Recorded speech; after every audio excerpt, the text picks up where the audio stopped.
Pour ceux qui nous prennent en marche, l'ancien Bon Coulibaly a été arrêté donc dans la nuit d'hier à aujourd'hui. Et vu que moi, vous avez vu, hein, là, je suis venu à Paris parce que j'ai des productions, j'ai des interviews à réaliser tout à l'heure à partir de 15 heures. Et comme c'est quand même une personne avec qui j'ai des rapports, avant de venir à Paris, chaque fois je l'appelle. Quand il est sur Paris, quand on peut, on se voit. Je l'ai appelé hier, ça ne passait pas. Et ce matin, j'essaie de l'appeler, ça ne passait pas. J'ai appelé sa femme. Et c'est là, sa femme m'a donné la mauvaise nouvelle. Pour moi, c'est une triste nouvelle. C'est une journée. Et voici la note vocale qu'elle m'a envoyée. J'espère que vous allez entendre. Si vous entendez la note vocale, vous pouvez mettre. On va écouter tous ensemble, au moins pour que chacun puisse comprendre de quoi il s'agit. Que tu vas bien. Désolée si je n'ai pas répondu plus tôt à tes appels. Il faut dire que je n'ai pas fermé les yeux de la nuit. Ça, c'est la note vocale de Je sa suis femme. très Si vous entendez, fatiguée et très anxieuse au vu de ce qui se passe. est-ce que Les vous entendez la note nouvelles vocale? ne sont pas bonnes. Je réponds. Hein. Pas bonnes. Bonjour Guillaume, j'espère que tu vas bien. Désolée si je n'ai pas répondu plus tôt à tes appels. Il faut dire que je n'ai pas fermé les yeux de la nuit. Je suis très fatiguée et très anxieuse au vu de ce qui se passe. Les nouvelles ne sont pas bonnes. Les nouvelles ne sont pas bonnes. Je ne sais pas ce qui adviendra de la suite, mais comme j'ai pu te le dire rapidement par téléphone, Lancine a été arrêtée hier par la police devant notre domicile. Alors, je te partage quelques détails de ce qui s'est passé. Tu sais qu'il fait beaucoup d'allers-retours entre la Norvège et la France, puisqu'il travaille entre ces deux pays. Mais il était plus en France ces derniers jours pour ses activités politiques. J'entends les rassemblements, les manifestations et autres. Mais la seconde raison est le fait que j'ai accouché il y a 2 mois. Donc, tout naturellement, il était aussi là pour m'aider avec la petite, avec la maison, avec les courses. Mais depuis 2 semaines, on a remarqué un balai de police dans le quartier, dans notre ruelle. Et pourquoi ça a attiré notre attention? Parce que c'est pas fréquent. Nous sommes dans un quartier assez sécurisé et ce n'est pas normal qu'il y ait autant de passages. Il faut dire que l'ancienne a reçu beaucoup de menaces ces derniers jours, beaucoup de menaces. Donc, par précaution ou dans le doute, on a décidé qu'il prenne une résidence pour ces nuits. Donc, le matin, il vient à la maison m'aider avec la petite, avec les courses et tout ce qu'il y a lieu de faire. Et le soir, il repart dans sa résidence. Et hier, il est venu, comme d'habitude, à la maison pour m'aider. Et lorsqu'il repartait, donc lorsque je le raccompagnais, donc on sort de la maison, et tout de suite, il y a une voiture de police qui se gare devant nous. Donc, forcément, je pense qu'ils l'ont attendu, ils l'ont vu rentrer, ils l'ont attendu. Donc, la voiture de police se gare. Donc, les policiers sortent et on lui demande son identité. Donc, il donne son nom et autres. Et tout de suite, on lui met les menottes. Donc, moi, je suis derrière. Moi, je comprends pas. Donc, j'essaie de je m'approche de lui, je dis, mais qu'est-ce qui se passe? Pourquoi vous lui mettez les menottes? Qu'est-ce qu'il y a? Je commence à crier dans le quartier.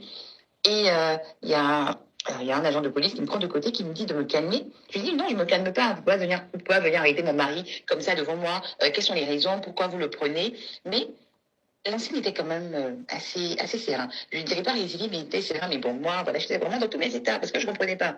Donc le policier me prend de côté, il me demande mon identité, je lui donne mon identité, je lui dis je suis sa femme. Et il me dit oui. Je lui dis mais c'est quoi la raison? Pourquoi vous le prenez? Qu'est-ce qu'il y a? Qu'est-ce qui se passe? Il me dit c'est une histoire liée au terrorisme. Je dis terrorisme, c'est pas possible. C'est pas dans notre vocabulaire, je pense que vous vous trompez de personne. Ils me disent non, que c'est ces personnes qui sont venues chercher. Donc, l'enseigne monte avec eux dans la voiture, je lui dis, mais moi je vais venir avec vous, je vais monter avec vous. Ils me disent non, que je peux pas les suivre, je peux pas venir avec eux. Je lui dis, ok, mais donnez-moi l'adresse et tout du commissariat où vous partez avec lui. Donc on me donne l'adresse et on me demande de m'y rendre et tout le lendemain, si je veux avoir plus d'informations. Parce qu'ils l'ont pris le soir. Donc, tout de suite, je rentre à la maison et j'appelle et je contacte son avocat. Donc, je contacte son avocat, je lui explique voilà la situation, que voilà l'ancienne est arrêtée devant la porte, voilà comment ça s'est passé, voilà ce qu'on me dit des raisons pour lesquelles, la raison pour laquelle on le prend. Et l'avocat me demande aussi l'adresse du commissariat, je lui donne. Donc, il me dit de me calmer et que le lendemain, il va s'y rendre et tout et me donner plus d'informations. Donc, le matin, l'avocat et moi, on se retrouve au commissariat.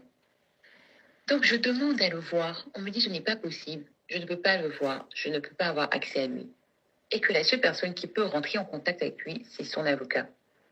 Et on nous informe que le matin, il y aura un interrogatoire entre lui et les agents de police. Et par la suite, il pourra voir son avocat. Donc on patiente.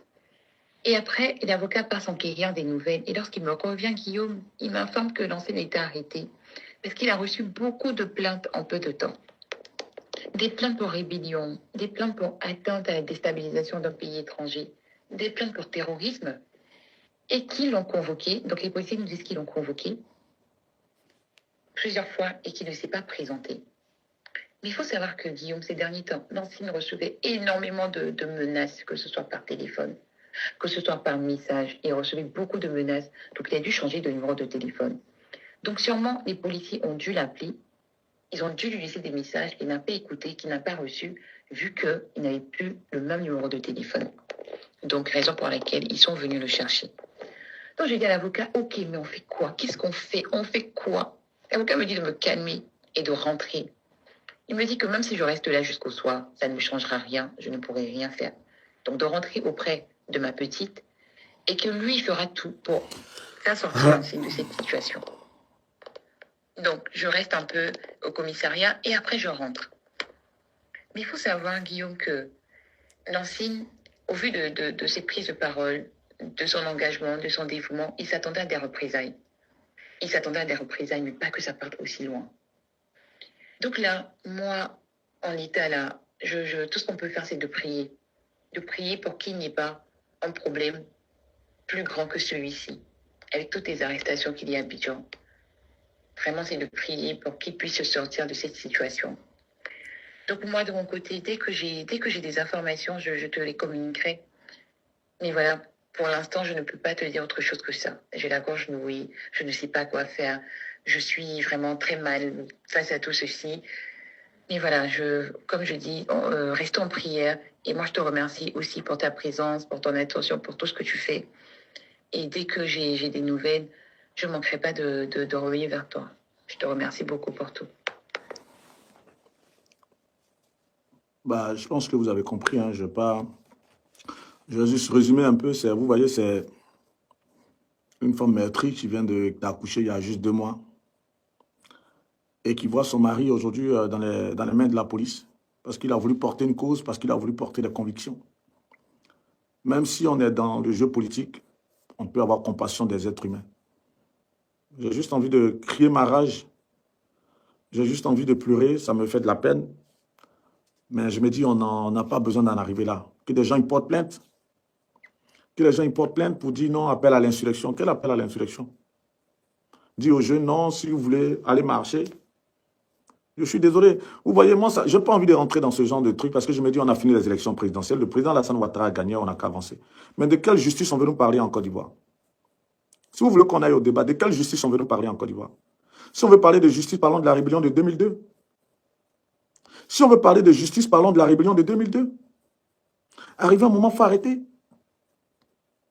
Moi, je peux ne pas être d'accord avec les opinions de l'ancien Bon Koulibaly. Et vous le voyez lorsque je le reçois, au-delà de ses prises de parole. Mais de là à l'arrêter, parce qu'on dit il a lancé des mots d'ordre d'insurrection et on parle de terrorisme. C'est trop fort, ça, c'est des mots trop forts pour un garçon comme ça. Quand même. Si on veut parler de justice en Côte d'Ivoire, les justiciables, c'est ceux qui ont endeuillé la Côte d'Ivoire de 2002 jusqu'à 2011. Et aujourd'hui, qui les poursuit? Qui les a même arrêtés un matin pour qu'ils aillent à la police? Vous voyez, je ne sais même pas quoi dire. Je n'ai pas envie je n'ai plus envie de parler de ce genre de choses.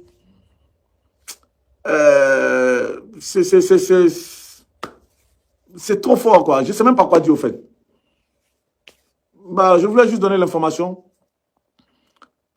Moi, je pense qu'il faut qu'on se calme. Moi, j'espère, hein, pour bon, déjà, l'information, je ne veux pas extrapoler, je ne veux pas rentrer dans trop de choses. Je n'ai pas envie d'exprimer un sentiment personnel. Ça fait plus de 22 minutes déjà que je fais ce direct. Je voulais vous donner l'information. Malheureusement, l'ancien Bon Koulibaly a été arrêté dans la nuit d'hier aujourd'hui. Voilà, il est dans la main de la police. Il a assisté par un avocat, ça, je voulais vous le dire. Ce n'est pas qu'il a été kidnappé, mais c'est suite à beaucoup de plaintes. Et je pense qu'il sera entendu par la police avec la présence de son avocat. Son avocat va aussi faire de plaidoyer. Et forcément, ce qui arrivera, arrivera. Mais je vois pour ce que je sais de ce garçon. C'est un garçon très digne, un garçon très loyal, qui saura... Voilà, donner sa part de vérité, exprimer aux gens. Il a déjà dit de manière ouverte, hein, face à des policiers, lorsqu'il faisait le dernier le dernier meeting. Il a dit aux policiers, si vous voyez qu'on sort dans les rues, c'est parce qu'on veut une vie meilleure en Afrique.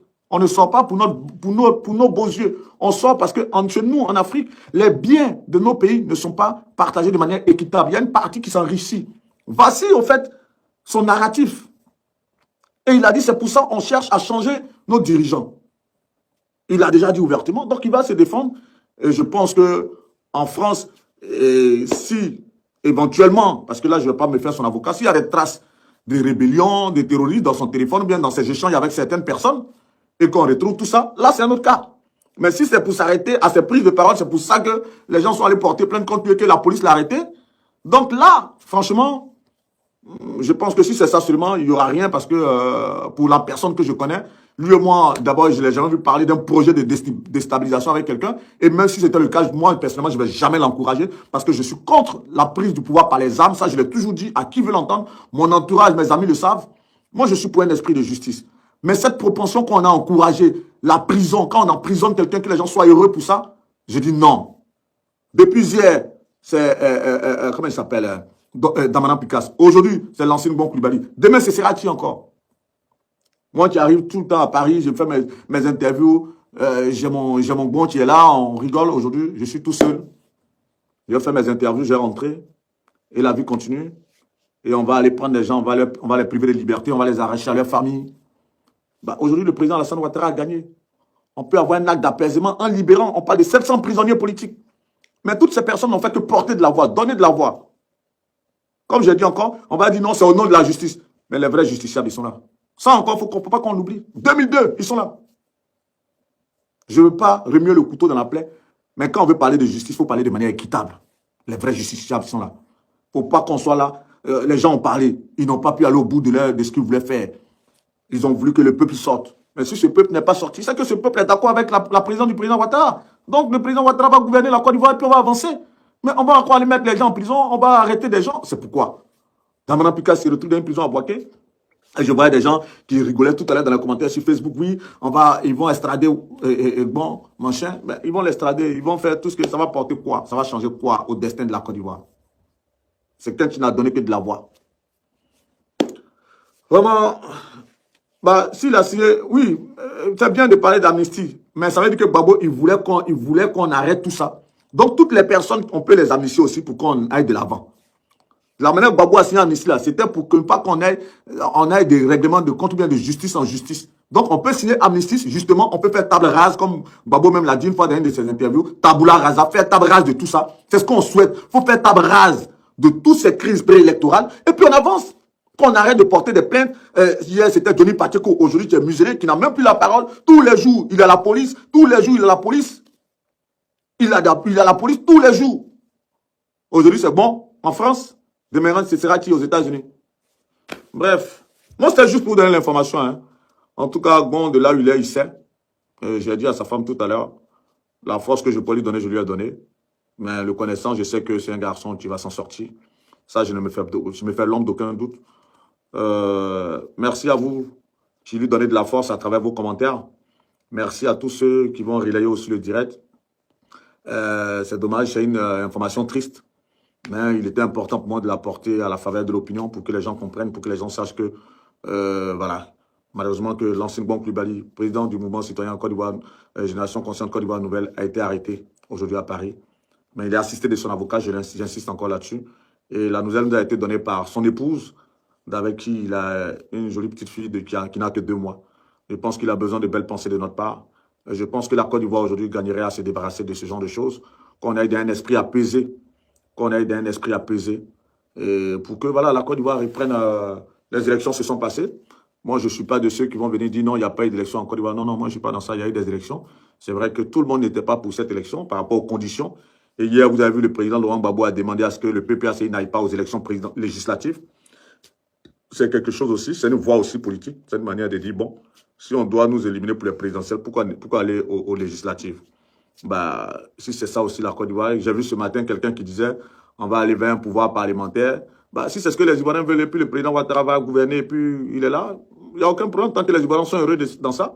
Nous autres, on va dire quoi? Mais c'est le fait d'arrêter des proches, c'est ça qui fait mal. Voilà, moi, bon, c'est mon... Voilà, c'est vrai, quand il est sur le plateau d'Actu People, c'est le président de Génération Consciente Côte d'Ivoire Nouvelle qui s'exprime. avec qui je ne suis pas d'accord et je ne suis pas là pour être d'accord avec les opinions de mes invités. Donc, je leur porte la contradiction. Mais en dehors des plateaux, ça reste mon proche. C'est quelqu'un avec qui j'échange, c'est quelqu'un qui m'apprécie, que j'apprécie. On se porte une sympathie mutuelle. Donc, je ne pouvais pas me taire sur son arrestation. Je veux que quand même beaucoup de personnes, ceux qui partagent ce moment de douleur avec nous, nous apportent leur force, nous apportent de la sympathie. Je ne voudrais pas qu'on voit le garçon sous le prisme du leader politique qu'on doit envoyer à la vindicte. Non, mais c'est un être humain qui a une famille, qui a des amis, qui a des frères, qui a des personnes qui croient en lui, qui l'aiment, qui portent ses idéaux. Apportons-lui des zones positives. Je vais arrêter à 30 minutes. C'est un direct où je ne vais pas être long. Vous avez écouté les notes vocales de sa femme, de son épouse. Vous avez écouté aussi mes petits commentaires. Pourquoi il a été arrêté? Quand tu vas réécouter le direct, tu pourras avoir les informations. Donc voilà. Que Dieu vous bénisse. C'était Guillaume Vergès. C'est malheureusement un triste vendredi pour moi. Mais Dieu est fidèle. Et comme je dis, je sais que rien ne va lui arriver parce qu'il a assisté d'un avocat. C'est un garçon super sympa. Je sais qu'il saura s'en sortir. Que Dieu vous garde. Bon Juma à tout le monde. Bon vendredi, bon week-end. Et puis, moi, je vais m'apprêter pour mes interviews que je vais commencer à 15 h. Vous allez voir très bientôt. C'est des interviews de people. Voilà, c'est des exclusivités que vous pourrez voir sur la chaîne YouTube ou encore sur des médias partenaires, des plateformes partenaires comme VivaStream. Merci de nous donner de la force. Que Dieu vous bénisse. Merci.